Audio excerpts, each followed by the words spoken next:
Hello dear students, welcome back to Research World classes and I am Dr. Kiran. For a while we have been uploading videos for you for your class 10 examination 2026. Right now we are dealing with science topics and I have completed the chemistry part. Now we are in the biology session. We started with chapter 5 life processes and we have completed the introductory part which is available in my channel. Then we have completed the photosynthesis part. Today I am going to start with nutrition in human beings, that is page 84, 85 and 86 of NCERT textbook. If you haven't subscribed to my channel yet, please do subscribe, because if and only if you subscribe, you will keep getting notification as soon as I upload my video. So you are not going to miss out any new topics which is being uploaded, and you can keep yourself updated with all the classes. So if you like my classes, don't forget to press the like button and don't ever forget to subscribe my channel. So let's start with page number 84, 85, 86 of Cbse NCERT textbook, nutrition in human beings. Be with me and enjoy the session.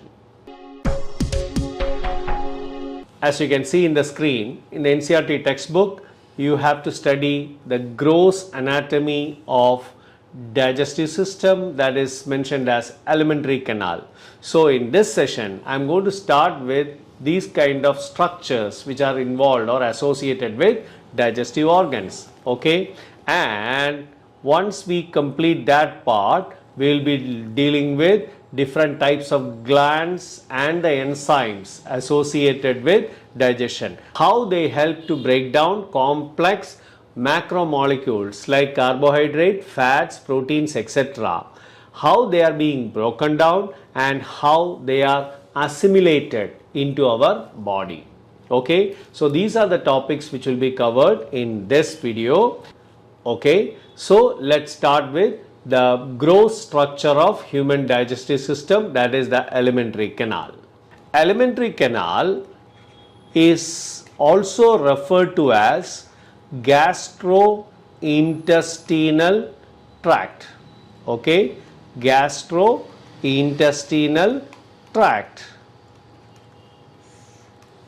Now, alimentary canal is a long continuous tube starting from buccal cavity, alright, buccal cavity or oral cavity, and starting from oral cavity or buccal cavity, it leads to a muscular tube called pharynx. Okay, it leads to a muscular tube called pharynx, and pharynx is an opening for both air and food,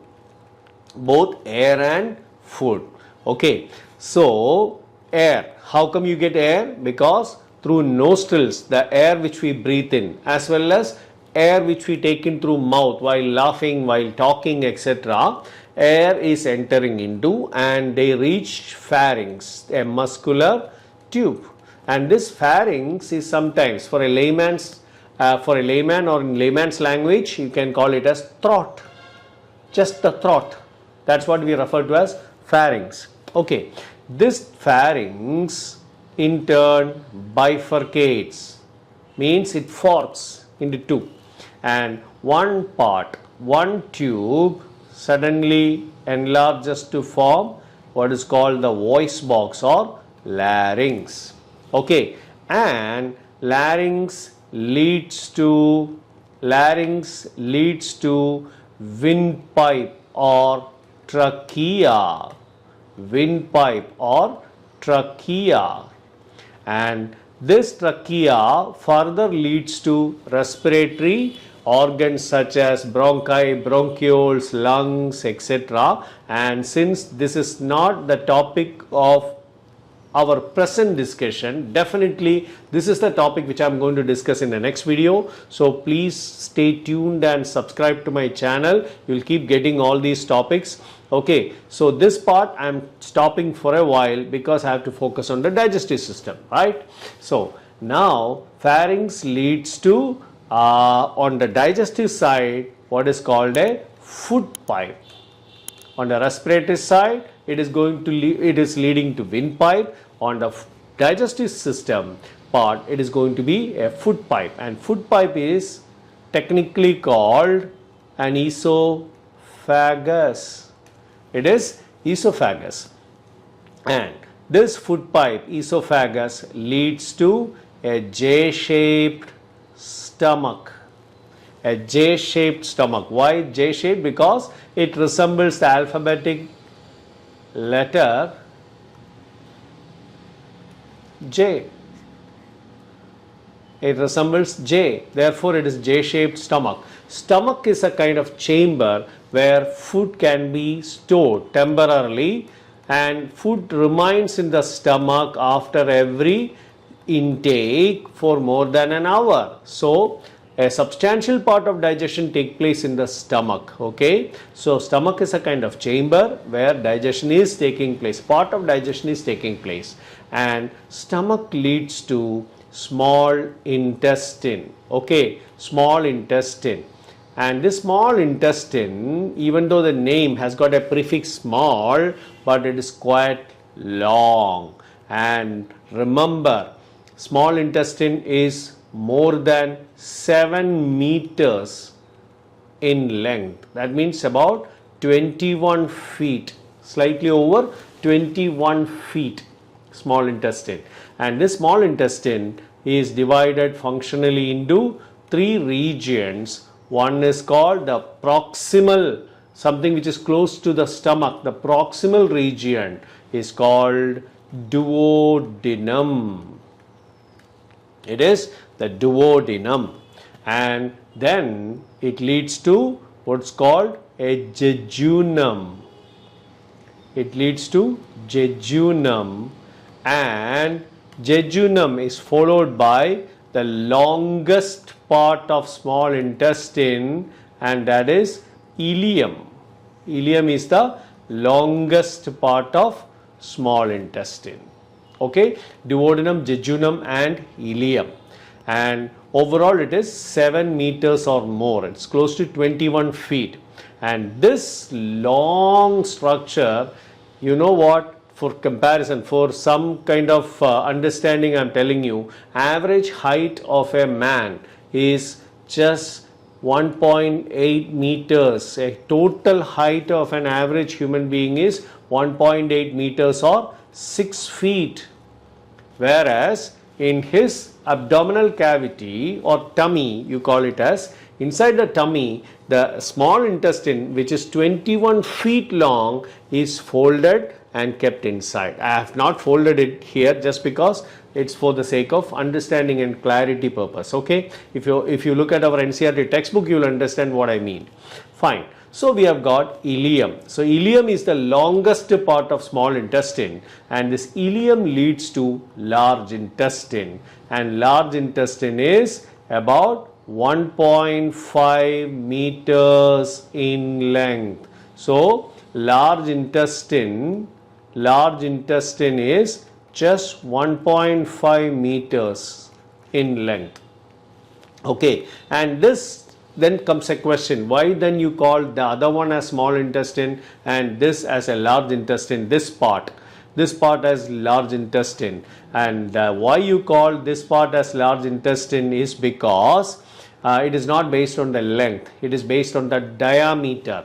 Small intestine has got a smaller diameter compared to large intestine. Large intestine has got a wide, it's more wider, it has got a high or large diameter, whereas small intestine is having a smaller diameter. Lengthwise, it is a small intestine which is much longer. Okay, fine. So this large intestine has got, I'm just scrubbing this numbers just for the sake of drawing the large intestine. Okay, so you have got the large intestine, which is again has got three regions, and these 3 regions are: 1, the cecum, a chamber like swollen portion called cecum, and you can easily make out cecum because cecum has got a characteristic structure like your pinky finger, characteristic structure, this kind of small projection which is called vermiform appendix or simply appendix. And this term appendix is associated with a common condition called appendicitis, severe abdominal pain resulting in inflammation of appendix, that is called appendicitis. Okay, so cecum will have this appendix, and cecum will be followed by colon, and this colon is characteristic. You know why? After cecum, colon will go up. You call it as ascending. So it ascends, and when it ascends, that portion is called an ascending colon.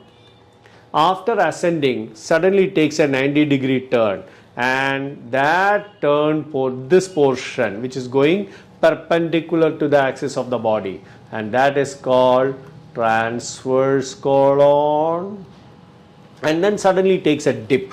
It comes down. Okay, it comes down, and that dip is called the descending. So ascending, transverse, descending, and once it descends, then this colon suddenly take an S-shaped bend to come back to the axis of the body, come back towards the center of the body, and this sharp bend, S-shaped bend, therefore you call that portion as sigmoid colon. Sigmoid colon or S-shaped bend, that is this portion, and this sigmoid colon leads to another sac-like structure which is a temporary storage portion, a small sac-like structure. I'll get a better picture here. Okay, yeah, how about this? And this structure is called, a sac-like structure is called rectum. So large intestine has got first a cecum with vermiform appendix, then we have got a colon which has got ascending, transverse and descending, and then there is a sigmoid colon that brings it back to the medial axis of the body or towards the center. Then we have got a small pouch like structure called rectum, and rectum stores the waste material, temporary storage site of our body waste, and rectum opens out as anus, and anus is on the posterior side of the dorsal side of our body. So mouth cavity or oral cavity is on the ventral side. Ventral side means your torso region where you have got your chest, lungs, heart, etc., and this is on the ventral side, whereas the anus, the opening, is on our dorsal side. Okay, so this is the overall alimentary canal gross structure. Okay, so in other words, alimentary canal is a continuous long tube which is modified here and there for their functional part. Like for example, the alimentary canal, the tubular alimentary canal suddenly has swollen to form a J-shaped stomach, a sac-like structure. Then it continues as small intestine, large intestine. Here and there are swollen portions like cecum, rectum, etc. In spite of all, it is a continuous tube. Okay, opening on the ventral side as well, that is the oral cavity or mouth, and then anus on the dorsal side. I hope this overall structure of alimentary canal is clear to you. And before concluding the structural part, the overall structure of alimentary canal. Okay, in addition to these organs which are mentioned, we have to know about glands associated with alimentary canal, which directly take part in digestion. Okay, what are these glands? First of all, we have got to start with, in the oral cavity or mouth cavity, we have got salivary glands. Okay, we have got 3 pairs of salivary glands. I am going to explain that after this. Okay, each and every part will be explained in detail and their functions as well. Now, it is salivary glands, 3 pairs of salivary glands. This is followed by gastric glands. Gastric glands are numerous. It is present throughout the wall of the stomach, because the word gastric implies stomach. Okay, so we have got salivary glands, we have got gastric glands, and liver and its associated gallbladder. Liver and gallbladder.